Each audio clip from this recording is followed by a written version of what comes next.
Hello viewers, welcome to our channel మన properties. ముందుగా మన ఛానల్కి ఎవరైనా కొత్తగా వస్తే ఛానల్ని సబ్స్క్రైబ్ చేసుకోండి. వీడియో నచ్చితే లైక్ చేయండి. మీకు మరిన్ని జెన్యూన్ ప్రాపర్టీస్ మీకు మన ప్రాపర్టీస్ ఛానల్లో పోస్ట్ చేయడం జరుగుతుంది. ఈ ప్రాపర్టీ డీటెయిల్స్ వచ్చేసి మీకు ఎక్స్ప్లెయిన్ చేస్తాను. వీడియో ఎండ్ వరకు చూడండి, స్కిప్ చేయకుండా.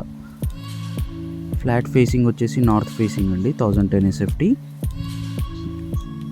కామన్ వాష్రూమ్ చూస్తున్నారు మీరు. ఇది వచ్చేసి మనకి చిల్డ్రన్ బెడ్రూమ్ అండి. ఇప్పుడు చూస్తున్నాము మాస్టర్ బెడ్రూమ్. చూడండి, మీకు డీటెయిల్గా చూపించడం జరుగుతుంది. మాస్టర్ బెడ్రూమ్ మీకు బాల్కనీ వస్తుంది మాస్టర్ బెడ్రూమ్కి. ఇది మాస్టర్ బెడ్రూమ్కి అటాచ్డ్ వాష్రూమ్ అండి. ఈ ప్రాజెక్ట్ వచ్చేసి మనకు ఆల్మోస్ట్ రెడీ టు మూవ్ ఇన్లో ఉందండి. మనం తీసుకుంటే ఇంటీరియర్ స్టార్ట్ చేయించుకోవచ్చు. సో మన వీడియో నచ్చినట్టయితే లైక్ చేయండి, కామెంట్ చేయండి, ఛానల్ని సబ్స్క్రైబ్ చేసుకోండి. ఇలాంటి జెన్యూన్ ప్రాపర్టీస్ పోస్ట్ చేయడం జరుగుతుంది. కిచెన్ చూడండి మీరు. ఇది వచ్చేసి వాష్ ఏరియా. సో ఇది నార్సింగి డిమార్ట్కి చాలా దగ్గరలో ఉంటుందండి.